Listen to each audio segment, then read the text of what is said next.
ప్రియమైన ఇంటర్నెట్ వినియోగదారులారా, పోలీసులు మీకు చేస్తున్నటువంటి విజ్ఞప్తి, అన్వాంటెడ్ కాల్స్ ఎత్తొద్దు, తెలియని లింకులు నొక్కొద్దు. మీకు ఈ విషయం తెలుసా? ఈ ఒక్క నెలలోనే మన భారతదేశంలో సుమారు 900 కోట్ల రూపాయలు విలువ చేసే సైబర్ నేరాలు జరిగాయి. మరేం పర్వాలేదు, మీరు ఆన్లైన్లో డబ్బులు పోగొట్టుకున్నంత మాత్రాన అన్నీ కోల్పోయినట్టు కాదు. మీరు దయచేసి కంగారు పడ్డం మానేసి సూసైడ్ అటెంప్ట్లు గట్రా చేసుకోకండి. మీ ఫ్రెండ్స్కి, చుట్టాలకి, తెలియని వాళ్ళకి, తెలిసిన వాళ్ళకి చెప్పడానికి ఇది పెళ్ళో పేరెంటమో కాదు, సైబర్ అటాక్.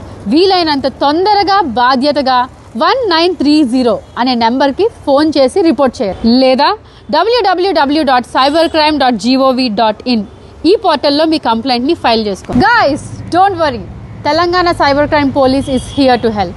మీ social media account, bank account లేదా అదర్ ఆన్లైన్ అకౌంట్స్ హ్యాకింగ్కి గురయ్యాయా? అయితే వెంటనే 1930కి డయల్ చేయండి. The Telangana police is here to help.